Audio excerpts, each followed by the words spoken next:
kenapa nih hijrah? Karena bagi tiga pendapat ya, secara zahir, secara maknawi, secara konteks saat ini. Nah, hijrah secara zahir itu apa sih? Ini kalau misalkan secara zahir itu perpindahan dari satu tempat ke tempat yang lain. Kalau secara maknawi ini adalah perubahan dari satu kondisi ya sampai ibaratnya kita pindah ke kondisi yang lain. Dan hijrah itu berakal dari kata hazaro ya teman-teman ya.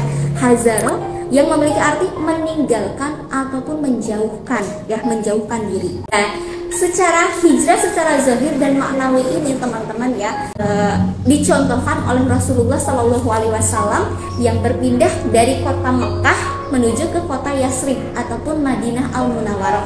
Kebayang ya teman-teman ya. Jadi perpindahan kan tadi hijrah itu perpindahan tempat ya, dari satu tempat ke tempat lain.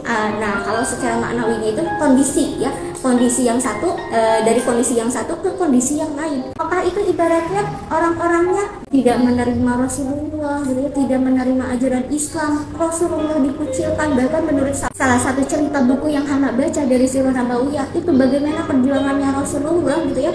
Gak kebayang sih kalau Hana ada di posisi Rasulullah. Rasulullah itu sampai dilempari kotoran, dilempari apalagi batu, sampai ibaratnya berdarah. Dan Rasulullah itu sampai ibaratnya kayak nahan gitu ya, darahnya itu jangan sampai menetes. Karena apa? Karena bahaya banget kalau misalkan darah Rasulullah itu menetes sampai ke tanah gitu ya. Itu nanti para malaikat bisa turun gitu ya. Kalau misalkan Rasulullah bilang hancurkan, ya mungkin saat itu bisa dihancurkan. Tapi bagaimana Rasulullah itu jangan sampai ada yang menetes gitu ya, ditahan. Biar apa? Biar nanti nggak terjadi sesuatu kepada mereka. Begitulah ya, saking lembutnya Rasulullah, dizolimin aja bisa sampai sestay itu gitu ya.